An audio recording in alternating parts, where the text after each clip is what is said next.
Hello दोस्तों, मैं हूँ आपका बिजनेस दोस्त आशीष और आप सभी का बहुत बहुत स्वागत करता हूँ आज के इस वीडियो में।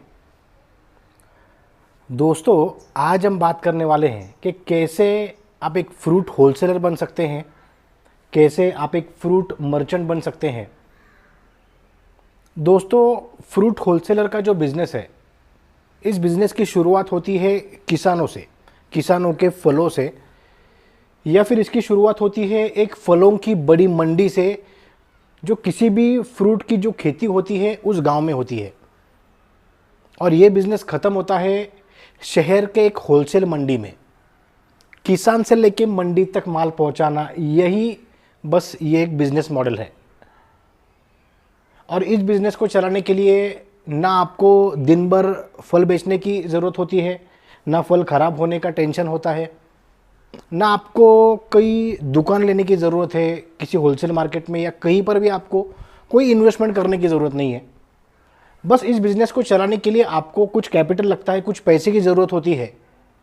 लगभग अगर आपके पास 50,000 रुपये से लेकर अगर 1 लाख रुपये अगर आप इन्वेस्ट कर सकते हैं तो आप एक फ्रूट होलसेलर बन सकते हैं। और ये बिज़नेस को बढ़ाते बढ़ाते आप इन फलों को शुरू में देश के अलग अलग हिस्सों में पहुंचा सकते हैं, और उसके बाद में अगर आप चाहें तो इन फलों को आप दूसरे देशों में एक्सपोर्ट भी कर सकते हैं। तो काफ़ी ग्रोथ है इस बिज़नेस में अगर आपको ग्रोथ करनी है। और दोस्तों, फ्रूट होलसेलर का जो बिज़नेस है ये एक सीजनल बिज़नेस है। 3 से 5 महीने ये सीज़न चलता है, पर जितनी कमाई कोई इंसान एक साल में कमाता है उतनी ही कमाई या फिर उससे भी ज़्यादा कमाई आपको एक सीज़न में मिलती है एक फ्रूट के होलसेल व्यापार में। तो काफ़ी बड़ा प्रॉफिट होता है इस बिज़नेस में अगर आप अच्छे से काम करेंगे। पर दोस्तों, इस बिज़नेस में सफल होने के लिए आपके पास कुछ स्किल्स होने ज़रूरी है। जैसे आपको पता होना चाहिए कि फलों की क्वालिटी किस प्रकार की है, आपके पास जजमेंट होना चाहिए कि कौन से फल ज़्यादा है, कौन से फल कम है, उस हिसाब से आपको रेट तय करना आना चाहिए। और सबसे ज़रूरी बात दोस्तों ये है कि आपके पास परचेसिंग पावर अच्छे होनी चाहिए। मतलब अगर कोई फलों का होलसेल मार्केट में दाम अगर 50 रुपये है तो आपके पास एक निगोशिएशन स्किल होना चाहिए। 50 रुपये का फल आप 49 रुपीज़ में कैसे खरीदे ये आपको आना चाहिए। 49 या 48 रुपीज़ अगर आप 1 से 2 रुपये भी सस्ता ये फल खरीदते हैं तो आपको एंड में जाके बहुत बड़ा प्रॉफिट होता है, क्योंकि ये एक बल्क में चलने वाला बिजनेस है, ये एक होलसेल बिजनेस है। तो यहाँ पे अगर आप अच्छा परचेस कर पाए तो इस बिज़नेस में आप लंबे समय तक अच्छी खासी कमाई कर सकते हैं। अब दोस्तों, आज के इस वीडियो में हम स्टेप बाय स्टेप जानेंगे कि कैसे ये बिज़नेस चलता है, आपको कैसे ये बिज़नेस करना है, ताकि अगर आपको ये बिज़नेस करना है तो इसमें आप सफल हो सके। इस बिज़नेस की सबसे पहली स्टेप ये है दोस्तों कि आपको उस लोकेशन पे जाना है जहाँ पे किसी एक फल की खेती ज़्यादा मात्रा में होती है। एग्जाम्पल लेते हैं, मान के चलो आपको अनार का व्यापार करना है, तो आपको ऐसे लोकेशन पे जाना है जहाँ पे अनार की फसल ज़्यादा होती है, अनार की खेती ज़्यादा मात्रा में होती है। जैसे सांगली में अनार की खेती होती है, सोलापुर में भी होती है, नासिक में भी होती है। तो जो लोकेशन पे जाना आपके लिए पॉसिबल है उस लोकेशन पे आपको जाना है जहाँ पे अनार की फसल ज़्यादा मात्रा में होती है।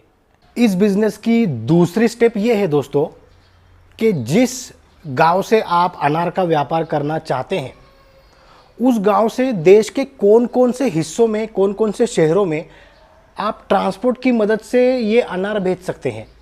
एग्जाम्पल लेते हैं, मान के चलो आप चाहते हैं सोलापुर से आपको अनार का व्यापार करना है, तो सोलापुर से देश के कौन से शहरों में आप अनार ट्रांसपोर्ट की मदद से भेज सकते हैं। जैसे सोलापुर से दिल्ली ट्रांसपोर्ट की मदद से आप माल भेज सकते हैं, जयपुर भी माल जा सकता है, बेंगलोर भी माल जा सकता है। पर अगर आपको अहमदाबाद में माल भेजना है तो सोलापुर से अहमदाबाद डायरेक्ट ट्रांसपोर्ट की फैसिलिटी नहीं है, क्योंकि अहमदाबाद में जो अनार जाता है वो मैक्सिमम अनार नासिक से जाता है। तो आपको ये चेक करना है कि कौन से देश के शहरों में आप ट्रांसपोर्ट की मदद से अनार भेज सकते हैं। दोस्तों, इसका बेनिफिट ये है कि जब भी आप ट्रांसपोर्ट की मदद से ये अनार भेजते हैं तो आप जितना चाहें उतना माल भेज सकते हैं। अगर आपको 200 किलो की ऑर्डर है तो आप 200 किलो माल भेज सकते हैं। अगर आपको 500 किलो भेजना है या फिर आपको 2 टन 5 टन जितना भी माल आपको भेजना है, ट्रांसपोर्ट से आप आसानी से भेज सकते हैं। और वही अगर किसी गांव में ट्रांसपोर्ट की फैसिलिटी नहीं है और आपको वहाँ पे अनार भेजना है, तो आपको पूरी की पूरी लॉरी लोड करनी पड़ती है। तो जब आप एक ट्रक लोड करते हैं, एक लॉरी लोड करते हैं, तो इसमें आपकी इन्वेस्टमेंट काफ़ी ज़्यादा बढ़ जाती है और आपका रिस्क फैक्टर भी बढ़ता है। तो शुरू में मैं आपको ये सजेस्ट करूँगा कि ऐसे शहर चुनें जहाँ पे ट्रांसपोर्ट की फैसिलिटी है, आप आसानी से थोड़ा माल भी भेज सकते हैं, और उनके साथ ही आप व्यापार की शुरुआत करें अगर आप इस बिज़नेस में नए हैं। जैसे जैसे आप पुराने होंगे उसके बाद आप पूरा ट्रक का ट्रक लोड कर सकते हैं और जहाँ पे आपकी मर्ज़ी है वहाँ पे आप माल भेज सकते हैं। इसके बाद आती है तीसरी स्टेप। अब दोस्तों यहाँ पे आपको अलग अलग व्यापारियों की ज़रूरत है आपका अनार बेचने के लिए।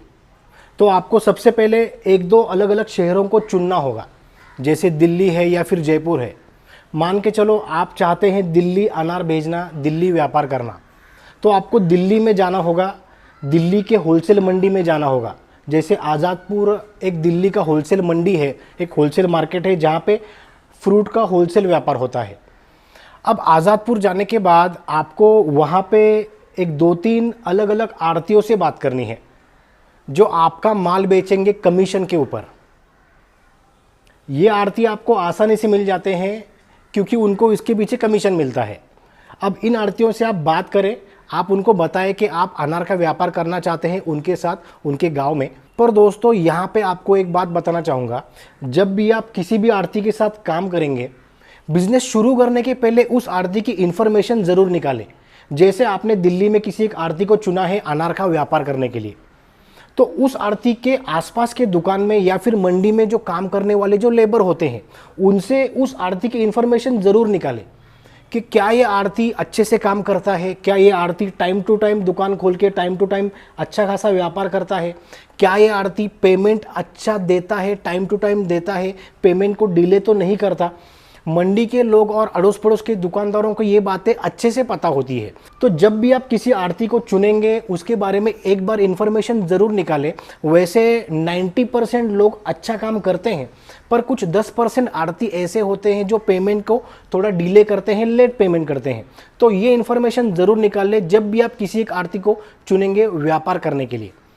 इसके बाद दोस्तों आपको वापस आपके गाँव में आना है और आपको आपके बिज़नेस की तैयारी करनी है। जैसे आपको पैकेजिंग मटेरियल लगेंगे अनार दिल्ली भेजने के लिए, तो आपको बॉक्सेस लेने पड़ेंगे। उसके बाद आपको सेलो टेप लगेगा, आपको मार्कर लगेगा, आपको नायलॉन की रस्सी लगेगी, आपको कतरन लगेंगे।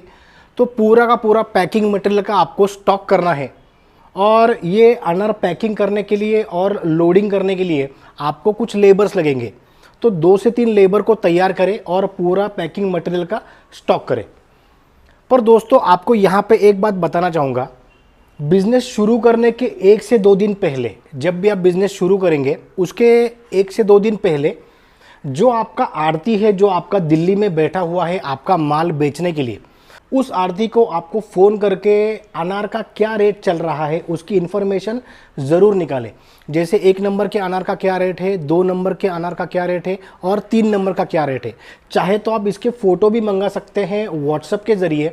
क्योंकि दोस्तों एक चीज़ हमेशा ध्यान में रखिए, अगर 1 नंबर का अनार दिल्ली में 100 रुपये किलो बिक रहा है तो उसमें 10% आड़ती का कमीशन होता है। उसमें 5 से 6 रुपये केजी आपका ट्रांसपोर्ट का खर्चा लगता है और उसमें 5 से 6 रुपये लगभग आपका पैकिंग और लेबर का खर्चा लगता है। तो मान के चलो अगर 100 रुपये में अनार बिकता है तो आपके हाथ में लगभग 20 से 22 रुपये कट होके पैसे आपके हाथ में आते हैं।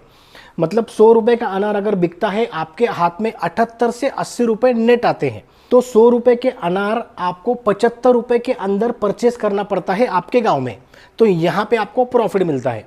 तो जब भी आप कोई भी व्यापार करें, आपको आपके खर्चे कितने हैं ये एग्जैक्ट आपको पता करने हैं और उससे 2-5 रुपये सस्ता आपको माल परचेस करना है, तो आप प्रॉफिट में रहेंगे। दोस्तों इस बिज़नेस में कोई फिक्स प्रॉफिट नहीं होता, प्रॉफिट कम ज़्यादा होता रहता है, पर लगभग 5 से 10% इसमें प्रॉफिट आसानी से मिलता है। और जब तेज़ी का पीरियड रहता है तो इस तेज़ी में आपको 15 से 20% तक प्रॉफिट मिलता है। पर ओवरऑल एक सीज़न में आपको अच्छा खासा प्रॉफिट मिलता है अगर आप अच्छे से काम करेंगे। तो दोस्तों यही एक इन्फॉर्मेशन है फ्रूट होलसेल के बिज़नेस के बारे में या फिर फ्रूट मर्चेंट के बिज़नेस के बारे में। इसी तरह से आप बिज़नेस को बढ़ा के इनको एक्सपोर्ट भी कर सकते हैं और काफ़ी ग्रो कर सकते हैं आपके बिज़नेस में। तो दोस्तों आशा करता हूँ आज के इस वीडियो से आपको थोड़ी बहुत नॉलेज मिली होगी। अगर आपको वीडियो पसंद आई है तो वीडियो को लाइक कीजिए, हमारे इस यूट्यूब चैनल को सब्सक्राइब कीजिए। हम रेगुलरली अलग अलग बिजनेस टॉपिक्स पे वीडियो पेश करते रहते हैं हमारे इस यूट्यूब चैनल पे। तो मिलते हैं दोस्तों अगले वीडियो में एक नए बिजनेस आइडिया के साथ, एक नए बिजनेस टॉपिक के साथ। तब तक के लिए गुड बाय दोस्तों एंड टेक केयर।